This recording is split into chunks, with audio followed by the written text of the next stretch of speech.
الرحمن الرحیم۔ قربانی کے مسائل سے متعلق آج ارادہ ہوا کہ ان مسائل سے متعلق ایک کلپ ریکارڈ کروا دیا جائے اور لوگوں کو قربانی کے بیسک مسائل بتائے جائیں۔ لوگ بہت زیادہ جو سوالات پوچھتے ہیں تو اس پہ میں نے کچھ اشارے لکھ لیے اپنے سامنے تاکہ جو سوال بہت زیادہ پوچھے جاتے ہیں میں ان کے بارے میں ریکارڈ کروا دوں۔ تو میں انشاءاللہ یہ جو قربانی ہے اس کے بالکل شروع سے لے کے آخر تک ترتیب سے کوشش کرتا ہوں کہ مسائل بیان کروں، اور جو مسائل بہت زیادہ پوچھے جاتے ہیں اللہ تعالیٰ سے دعا ہے کہ وہ سارے آ جائیں۔ تو پہلا سب سے بڑا مسئلہ یہ ہے کہ قربانی واجب کس پر ہے۔ قربانی واجب کس پر ہے؟ لمسم عوام کی سہولت کے لیے ایک نصاب بیان کرتا ہوں جو علماء بتاتے ہیں 52.5 تولہ چاندی، دیکھ لیے گا نیٹ پر۔ تو اتنی مالیت کا کسی کے پاس سونا ہو یا چاندی ہو یا تجارتی مال ہو، تجارتی مال کہتے ہیں وہ سامان جو بیچنے کے لیے آپ نے خریدا ہے، یا کیش رقم ہو، یا یہ کہ ضرورت سے زائد سامان، ضرورت سے زائد سامان کہتے ہیں وہ سامان جو پورے سال بھی استعمال نہ ہوتا ہو۔ تو ایسی کوئی چیز اگر آپ کے پاس اتنی مالیت کی پڑی ہوئی ہے، یا ایک نہیں دو چار چیزیں مل کے اتنی مالیت کو پہنچ جاتی ہیں، یعنی خلاصہ یہ نکلا کہ آپ کے جو استعمال میں آنے والی چیزوں کے علاوہ آپ کے پاس اتنی مالیت کی مال موجود ہے، اور ضروری خرچے اس میں سے نکال دیں، قرضے نکال دیں، وہ سب نکال کے بھی اتنے پیسے آپ کے پاس بچتے ہیں 50 55 60 ہزار تک، تو پھر آپ پر قربانی واجب ہے۔ یہ بہت مختصر بتا رہا ہوں کیونکہ اگر میں اس کی نصاب کی ڈیٹیل میں گیا تو پورا کلپ اسی میں نکل جائے گا۔ تو لم سم ایک بتا رہا ہوں آپ کو کہ اتنا اماؤنٹ کسی کے پاس ہو تو اس پر قربانی واجب ہے۔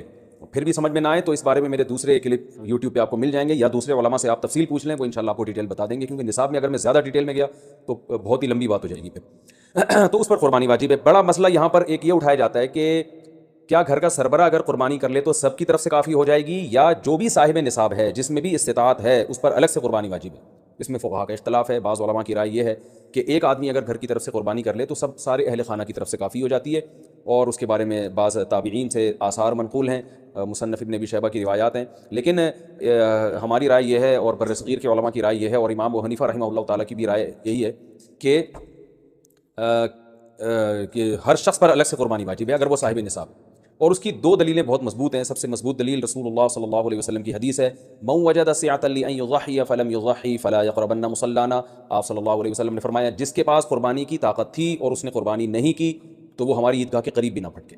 تو اس سے پتہ چلتا ہے کہ جس کے پاس بھی اس طاقت ہے، تو اس میں یہ نہیں ہے کہ گھر کا سربراہ سب کی طرف سے کرے گا، تو یہ جو ہے ایسا نہیں ہے، بلکہ صاف الفاظ ہیں حدیث کے کہ جس کے پاس بھی استطاعت ہے تو وہ اس پر قربانی اس کو کرنی پڑے گی۔ اور دوسری دلیل یہ ہے کہ عبادات میں کہیں بھی ایسا نہیں ہوتا کہ ایک کی عبادت دوسرے کی طرف سے کافی ہو جائے۔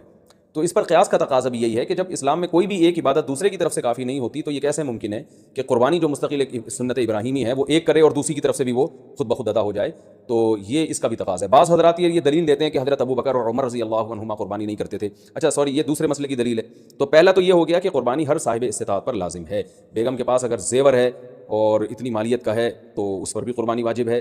پھر وہ الگ بات ہے کہ اس کی طرف سے میاں اس کی پرمیشن سے کر دے، یعنی واجب تو اس پر ہوگی لیکن ضروری نہیں ہے کہ وہ خود کرے، اس کی طرف سے اس کا میاں بھی کر سکتا ہے اس کی پرمیشن سے، اجازت سے، اور میاں اپنی طرف سے بھی یہ کر دے اور بیگم کی طرف سے بھی یہ کر دے۔ یعنی گھر کے ایک فرد کرے گا اور سب کی طرف سے کافی ہو جائے یہ نہیں ہے، بلکہ ہر فرد کو الگ کرنی پڑے گی۔ وہ الگ بات ہے کہ اپنے پیسے سے کرنا ضروری نہیں ہے، وہ فرد خود کرے یا کسی سے کروا دے۔ جب کسی سے قربانی کروائے گا تو اس کو پیسے دے، یا جو قربانی اس کی طرف سے کر رہا ہے وہ خود اپنے پیسے استعمال کر لے تو بھی ٹھیک ہے۔ یعنی یہ بھی ٹھیک ہے کہ آپ کے جو ابا ہیں، آپ کے جو والد صاحب ہیں وہ قربانی کر رہے ہیں اور سب بالغ بچوں کی طرف سے کر رہے ہیں، پیسے کسی سے نہیں لے رہے تو بھی ٹھیک ہے، کوئی حرج نہیں ہے۔ یا شوہر بیوی کی طرف سے کر رہا ہے اور پیسے نہیں لے رہا اس سے تو بہت اچھی بات ہے، ایسا نیک شوہر اللہ میاں سب کو دلائے۔ تو یا بیگم صاحبہ کر رہی ہیں اپنے خرچے پہ اور میاں کی طرف سے بھی کر رہی ہیں، میاں سے پیسے نہیں لے رہی، سبحان اللہ، بہت اچھا لگا آپ کو سن کے، تو ہمیں بھی بہت اچھا لگا۔ تو یعنی پیسوں کا ہر ایک کا ڈالنا ضروری نہیں۔ اچھا یہ بھی ایک مسئلہ ہوتا ہے کہ بڑا بھائی کر رہا ہے سب کی طرف سے اور سب سے آدھے پیسے لے رہا ہے قربانی کے، وہ یا تھوڑے تھوڑے پیسے لے رہا ہے، باقی پیسے اپنی جیب سے ڈال رہا ہے تو بھی ٹھیک ہے۔ یعنی جس کی طرف سے قربانی ہو رہی ہے اس کے لیے خود سے پیسے یعنی خرچ کرنا ضروری نہیں ہے، اس کی طرف سے اگر کوئی اور خرچ کر دیتا ہے تو بھی ٹھیک ہے، چاہے پورے پیسے خرچ کرے یا آدھے پیسے خرچ کرے۔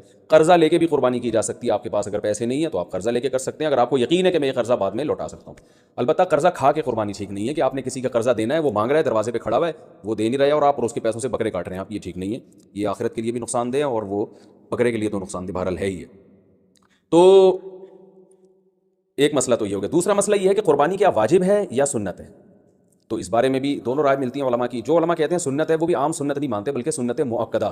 سنت مؤکدہ کا مطلب جو نہیں کرے گا قابل ملامت ہوگا، اور امام ابو حنیفہ رحمہ اللہ تعالیٰ کی رائے کے مطابق یہ واجب ہے، اور اس کی دلیل وہی ہے کہ پہلی بات تو یہ کہ عبادت ہے، اور عبادت میں احتیاط کے پہلو کو ترجیح دی جاتی ہے، کیونکہ احتیاط اسی میں ہے کہ اس کو اگر واجب قرار نہیں دیتے تو بہت سے لوگ قربانی کا فریضہ چھوڑ سکتے ہیں اور اس بات کا خطرہ موجود ہے کہ قیامت میں ان کو گناہ نہ ملے. تو اس لیے احتیاط کے پہلو کو ترجیح جائے گی. اور مضبوط دلیل امام ابو حنیفہ کی قرآن نبی صلی اللہ علیہ وسلم کی وہی حدیث ہے من وجد سعة لأن يضحي فلم يضحي فلا يقربن مصلانا.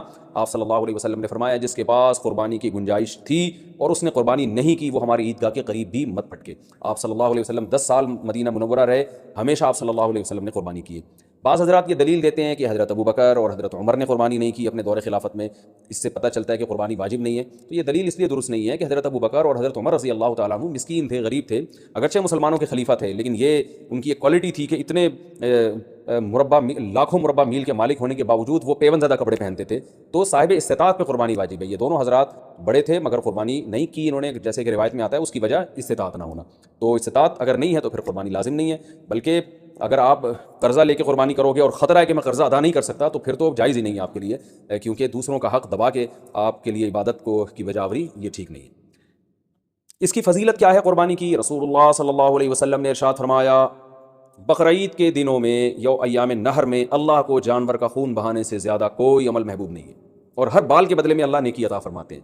یہ قربانی کی بہت بڑی فضیلت ہے, اور اس کی فضیلت آپ علماء سے بیانات میں سنتے ہیں. میں بھی چونکہ بہت مختصر جلدی بات کر رہا ہوں تاکہ میں پورے موضوع کو جلدی سے سمیٹ لوں.